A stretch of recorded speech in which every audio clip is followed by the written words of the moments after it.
My name is Nick Dorsey, and 3 weeks ago I thought I had the perfect marriage. Shows you how much a man can fool himself when he's comfortable.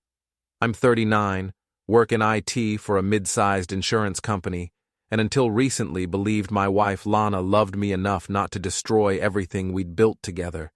Turns out, love doesn't mean much when ambition comes knocking.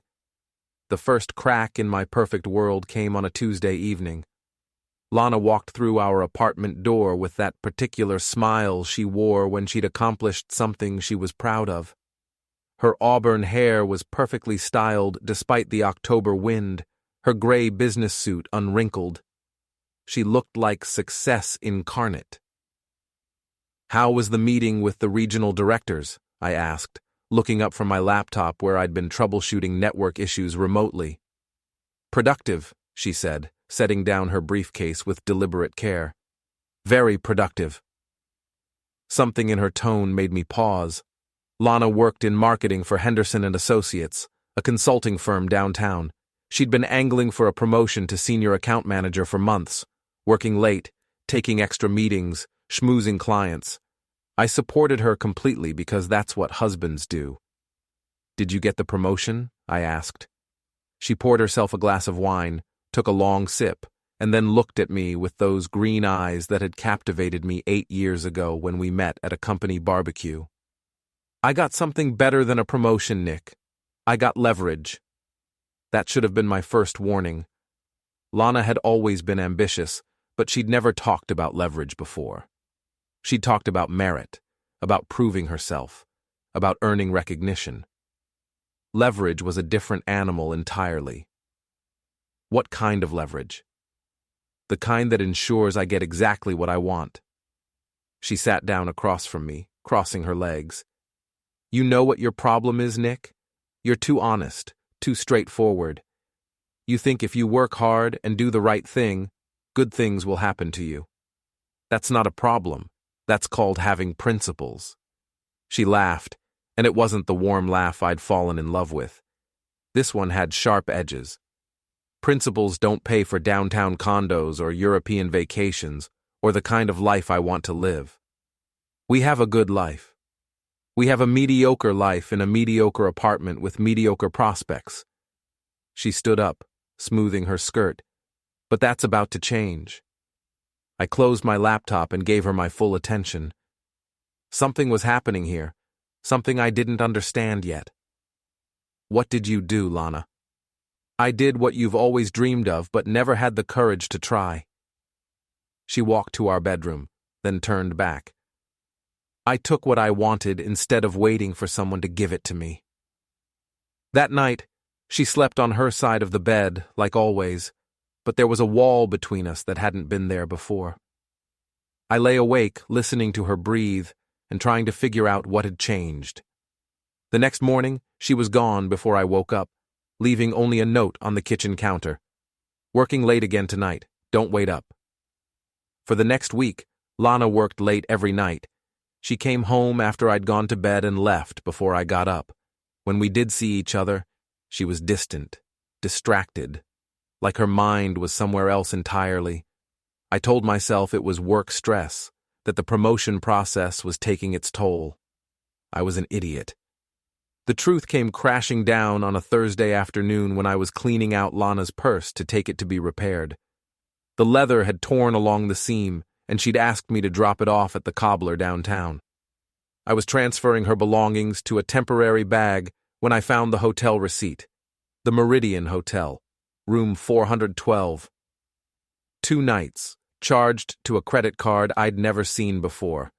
The dates matched 2 of her late work nights. My hands started shaking as I stared at that piece of paper. The Meridian was a 5-star hotel downtown, the kind of place where rooms cost more per night than I made in a week. It wasn't the kind of place you stayed for business meetings. It was the kind of place you went when you wanted privacy and luxury and didn't care what it cost. I sat down at my computer and did what I do best. I dug into the data. The credit card number led me to an account I'd never heard of, opened 3 months ago in Lana's name. The billing address was a P.O. box across town.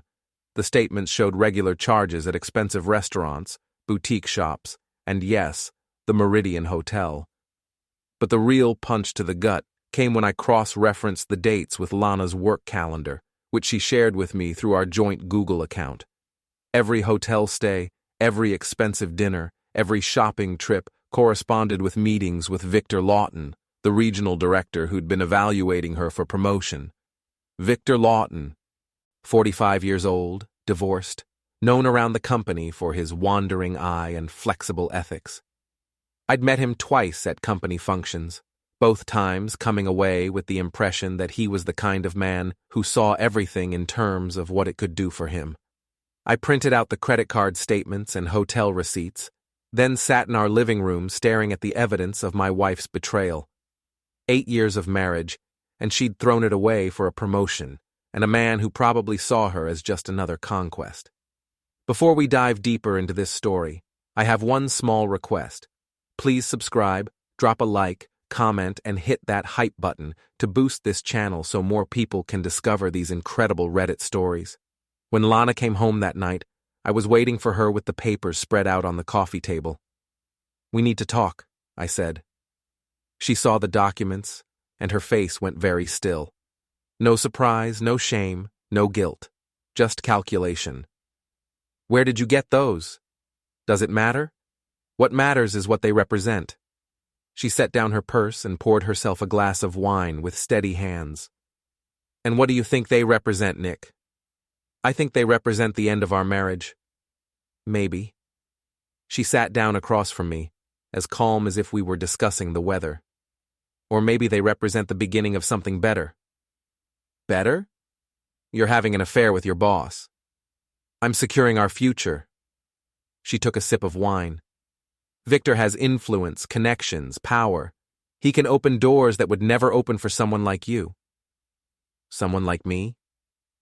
"Someone satisfied with mediocrity. Someone who thinks working hard is enough.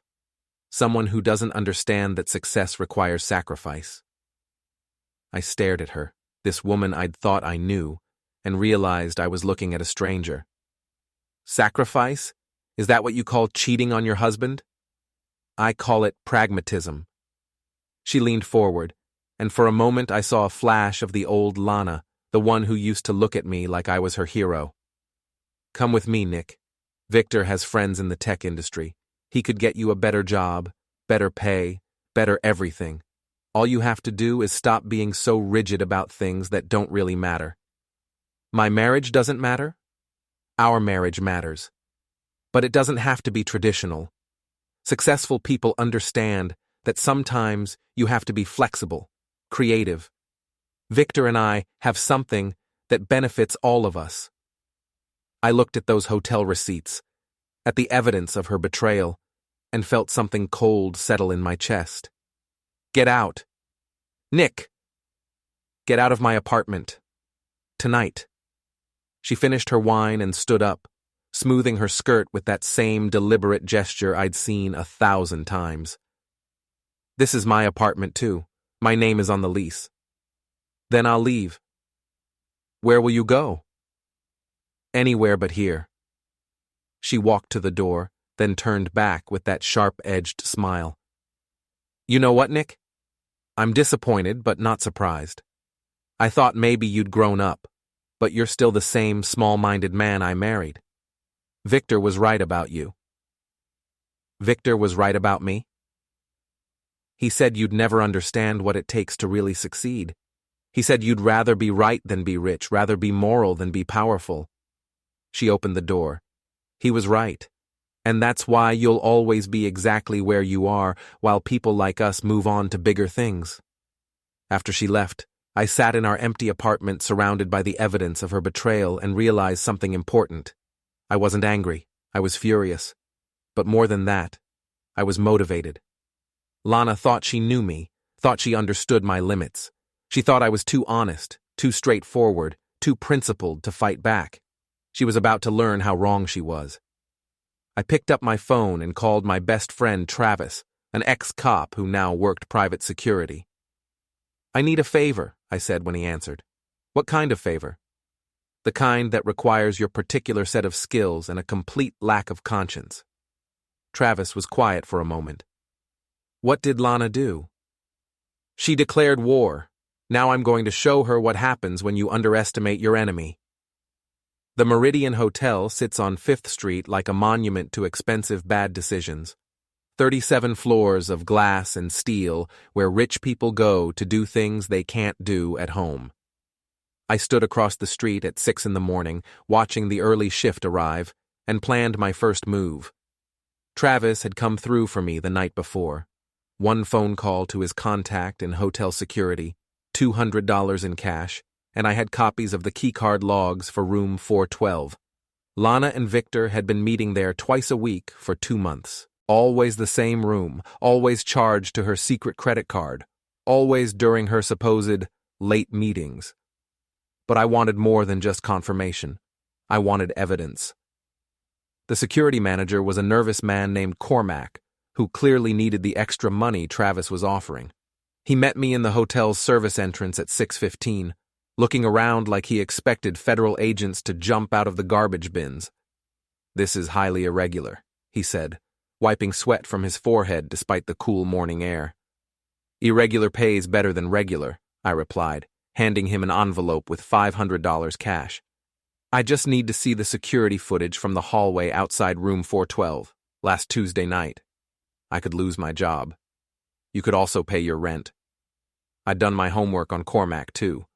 Divorced, behind on child support, gambling problem. Men like that always needed money. 15 minutes of footage. That's all I need.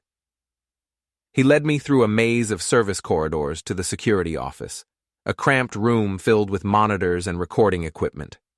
His hands shook as he pulled up the footage from the previous Tuesday.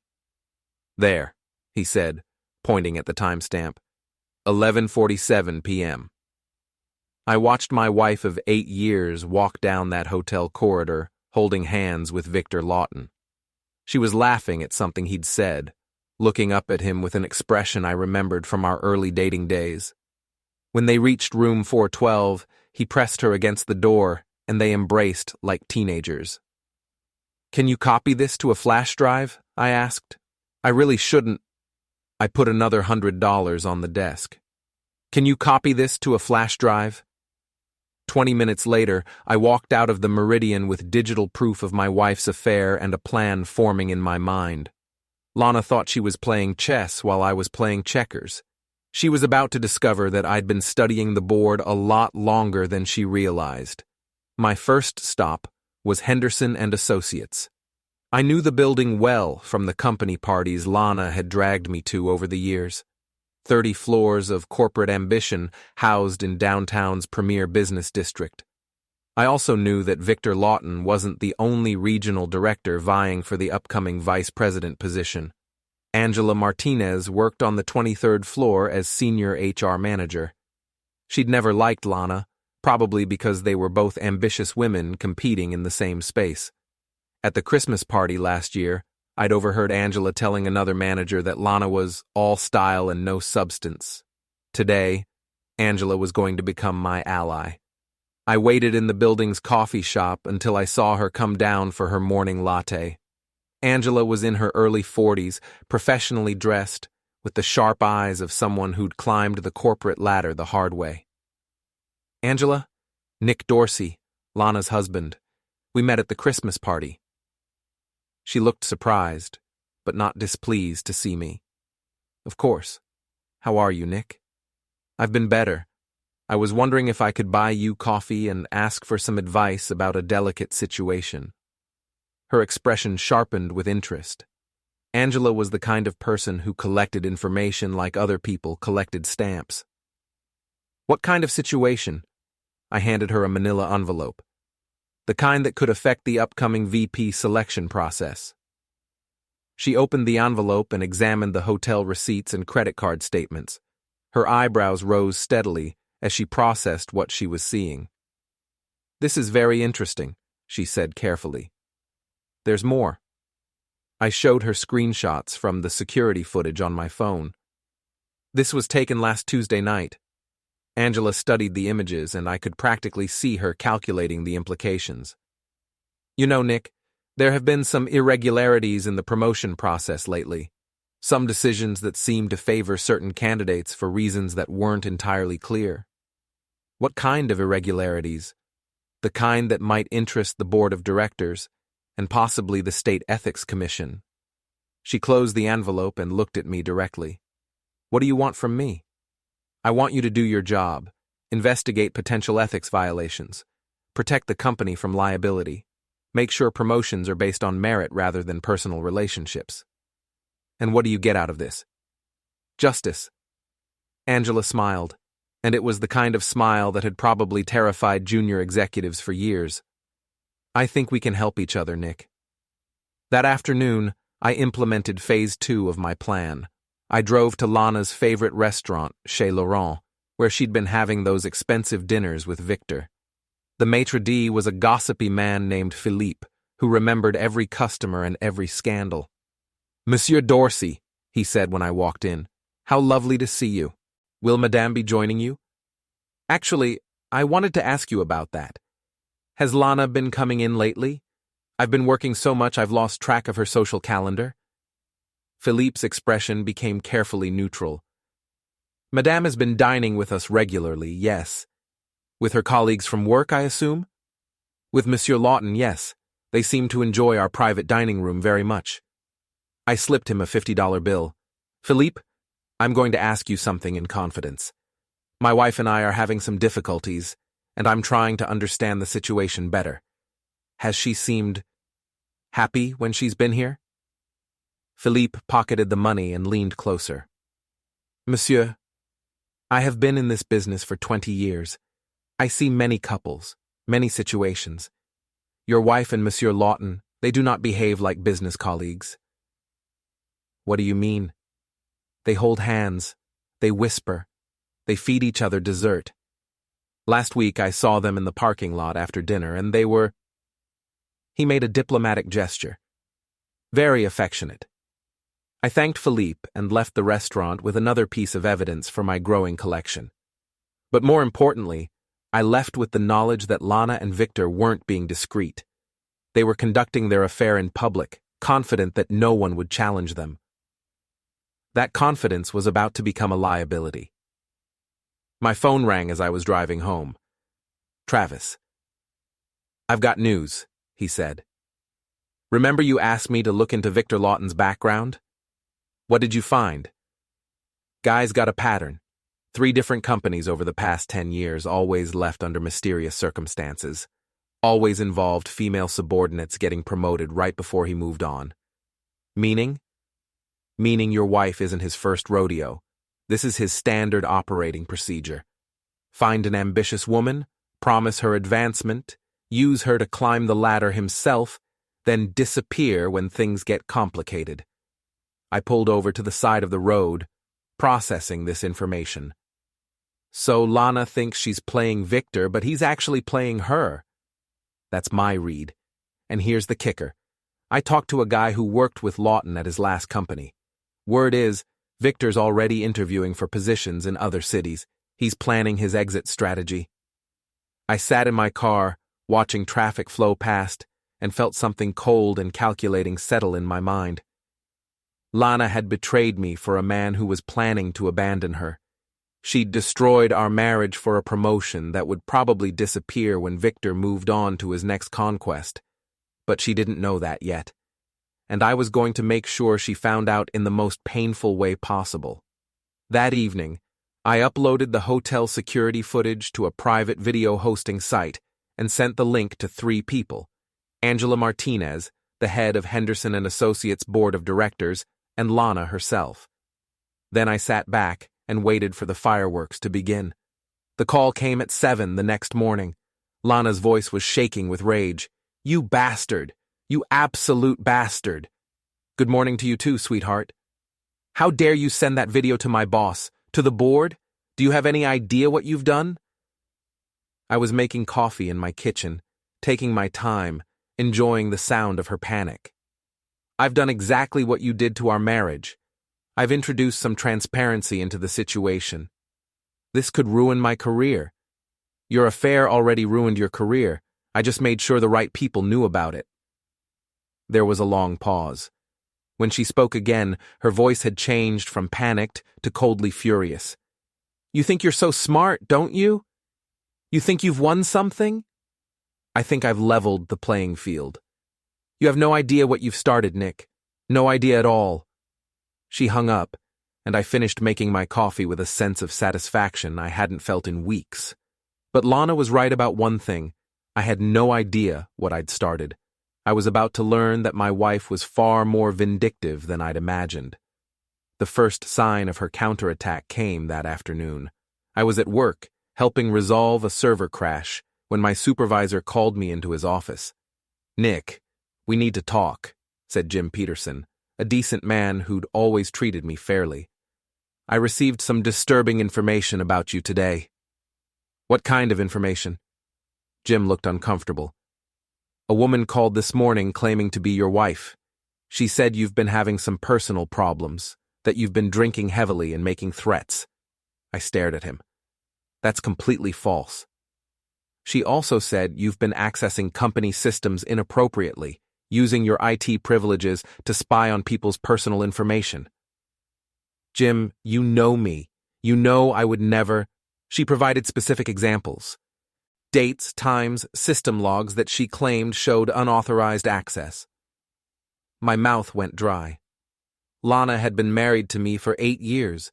She knew my work schedule, my system access, my login patterns.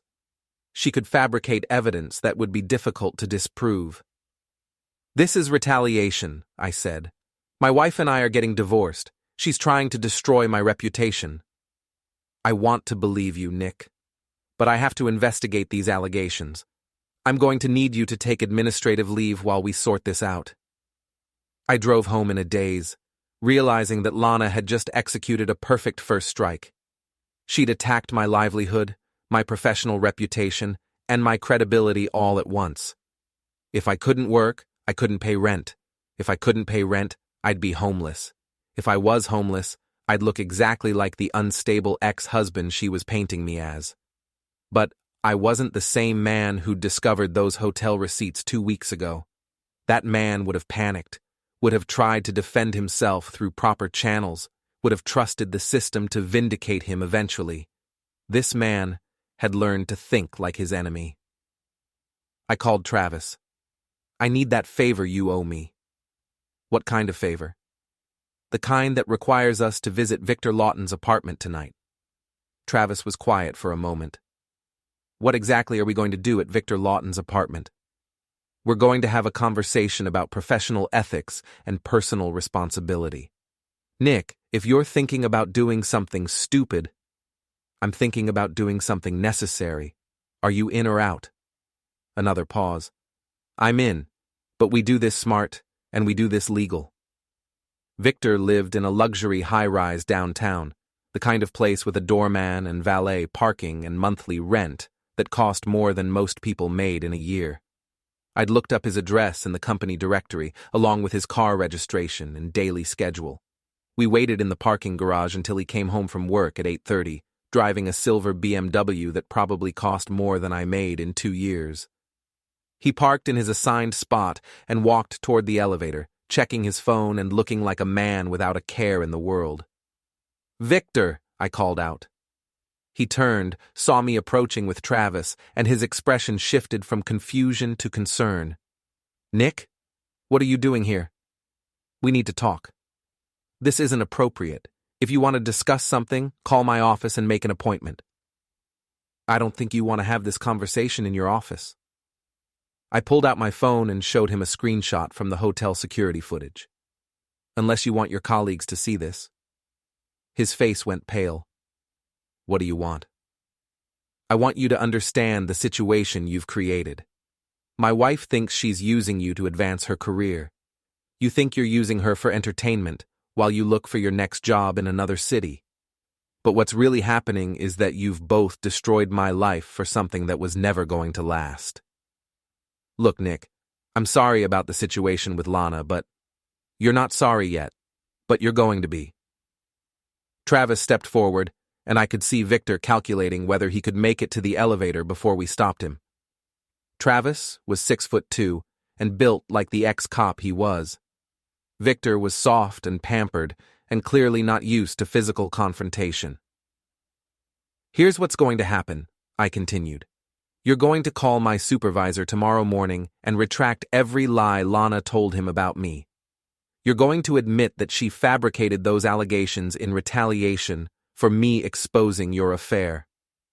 "I can't do that. It would implicate you in having an affair with a subordinate, which you're already implicated in thanks to the security footage I sent to your board of directors." I stepped closer. "What it won't implicate you in is conspiracy to destroy an innocent man's livelihood through false accusations." Victor looked back and forth between me and Travis, clearly trying to find a way out of this situation. "What else do you want?" "I want you to end your relationship with my wife. Tonight. Permanently. That's between me and Lana." "No, Victor. That stopped being between you and Lana the moment you decided to help her destroy my career." I showed him another photo on my phone, this one of him and Lana in the restaurant parking lot. "I have enough evidence to end both your careers and probably get you both fired, but I'm willing to be reasonable if you cooperate." "And if I don't cooperate?" Travis spoke for the first time. "Then we stop being reasonable." Victor looked at Travis, then back at me, and I could see him realizing that this wasn't going to end with a polite conversation. "Fine.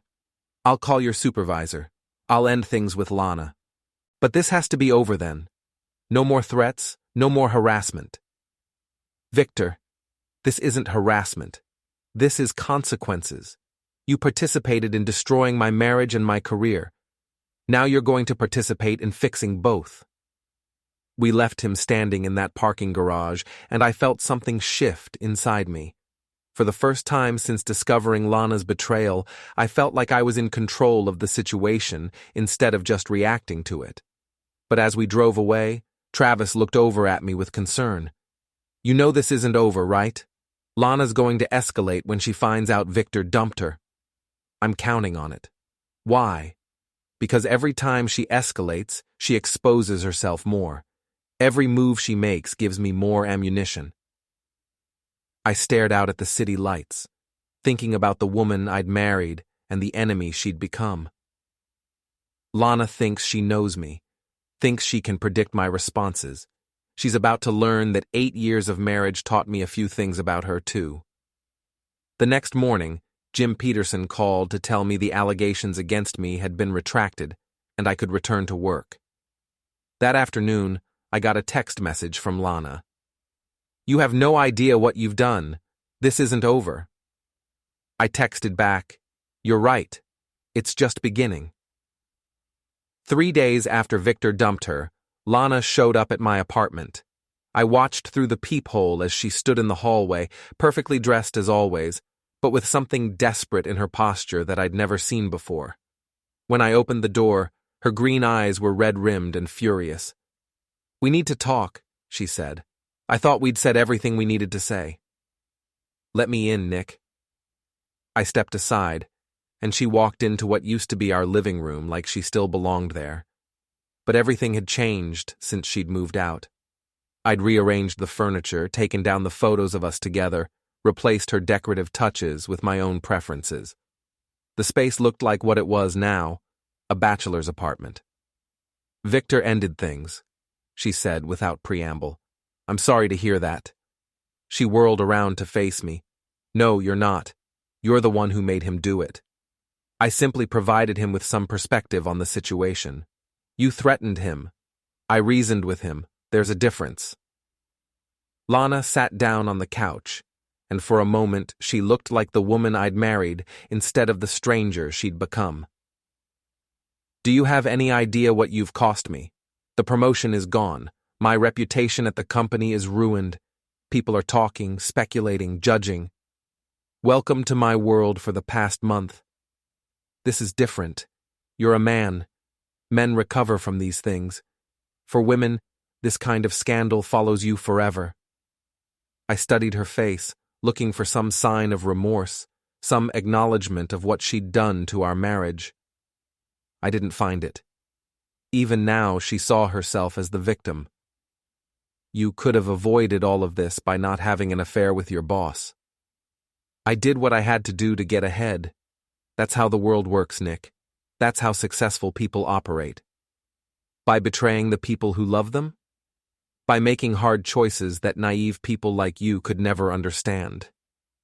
She stood up, pacing to the window. But it doesn't matter now. What matters is what happens next.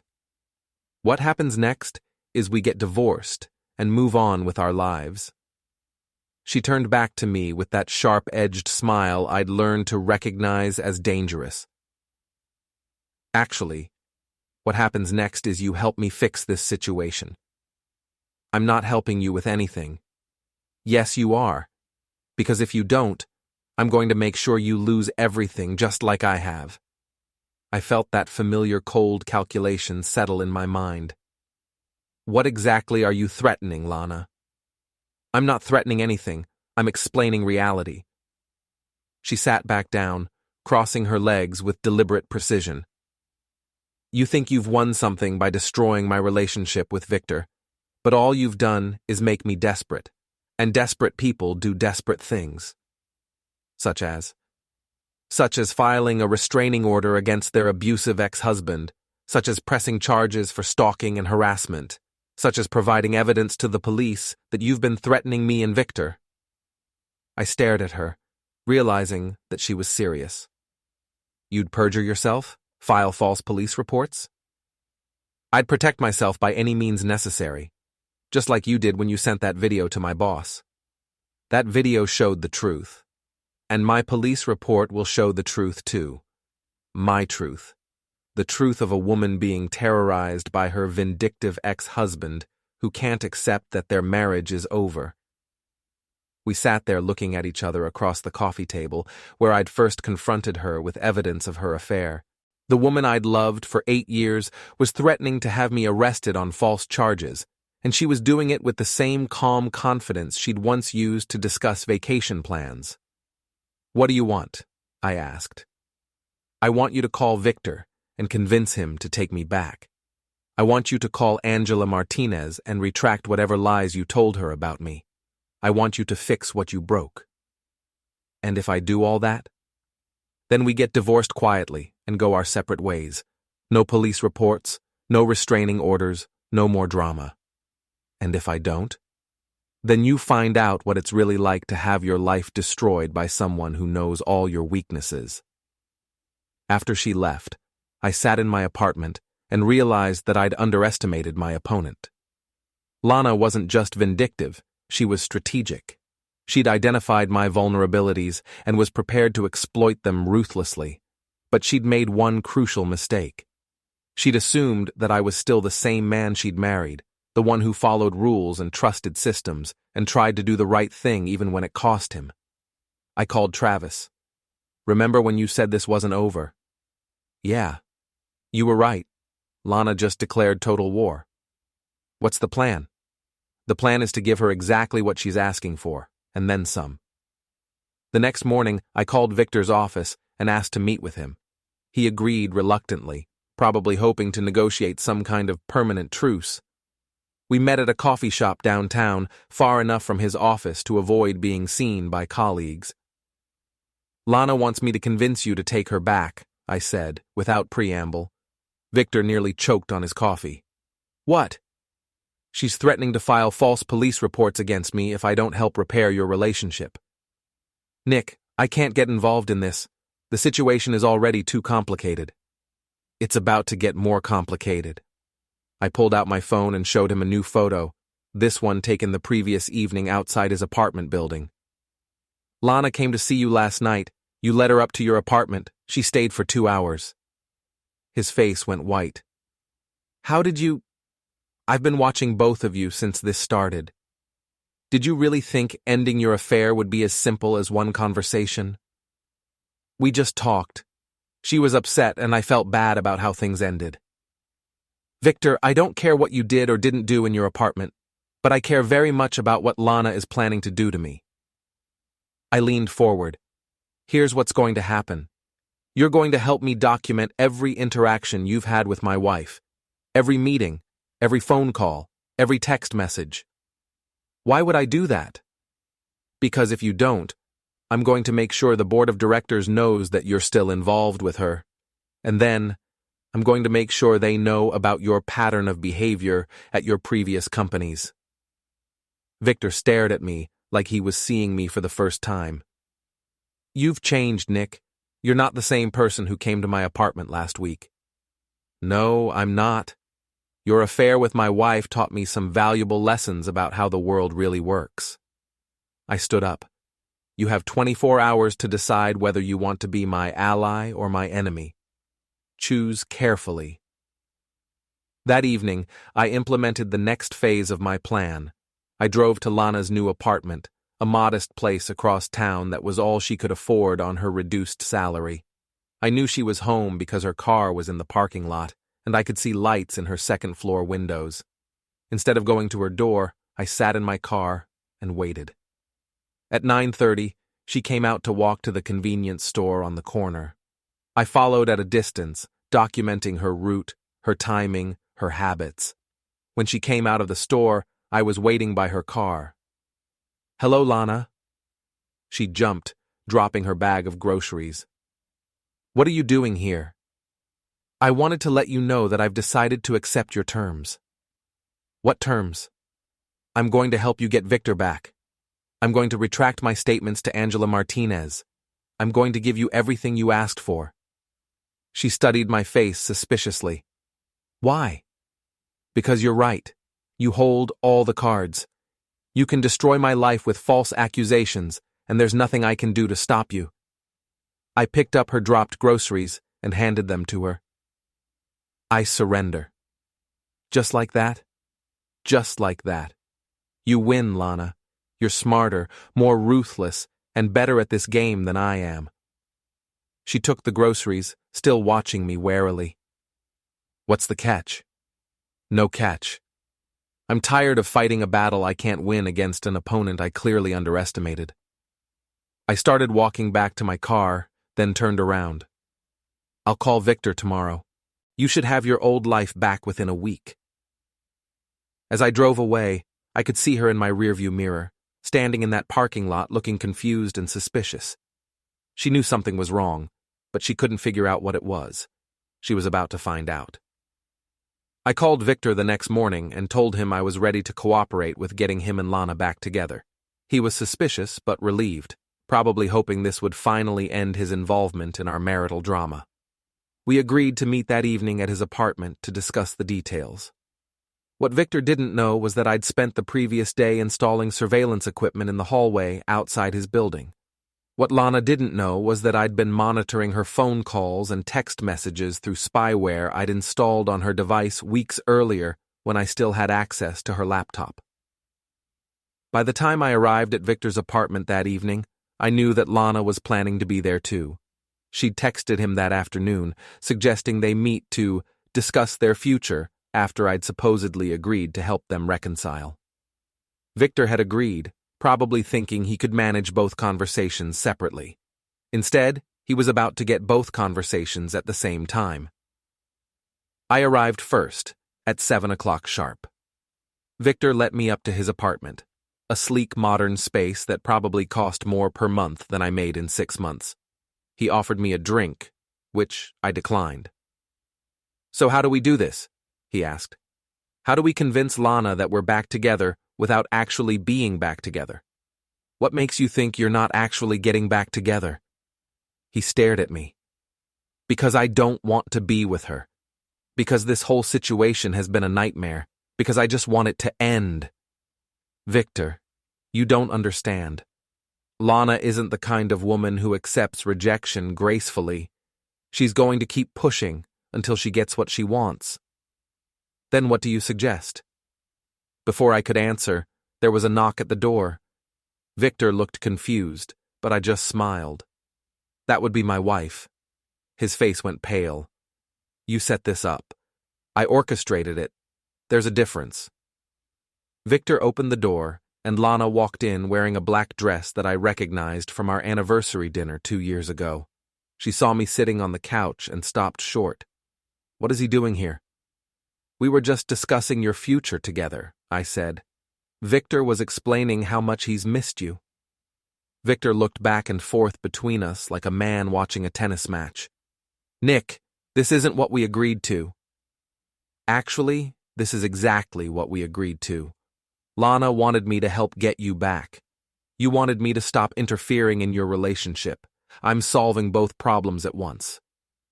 Lana set down her purse and looked at me with those calculating green eyes. What are you really doing here, Nick? I'm giving you what you wanted, a chance to be with the man you chose over your husband. I stood up and walked to the window, looking out at the city lights. Of course, there are a few things you should probably know about Victor before you commit to this relationship. Such as? I pulled out my phone and showed her a screenshot of an email. Such as the fact that he's been interviewing for jobs in Seattle and Denver for the past month. Lana looked at Victor, who suddenly couldn't meet her eyes. Is that true? Lana, I can explain. Such as the fact that he's done this before, I continued. 3 different companies, 3 different affairs with subordinates, 3 strategic career moves when things got complicated. I showed her more documents, printouts of Travis's investigation into Victor's background. He's not in love with you, Lana. He's not even particularly attracted to you. You're just convenient. That's not true, Victor said, but his voice lacked conviction. Really? Then tell her about the conversation we had in your parking garage. Tell her what you said about ambitious women and how easy they are to manipulate. Victor's silence was answer enough. Lana turned to face him, and I could see 8 years of marriage had taught me to read her expressions perfectly. She was moving from confusion to understanding to rage. You used me. Lana, it's not that simple. You used me to get ahead in the company, and then you were going to abandon me when you found something better. That's not how it was. Then how was it, Victor?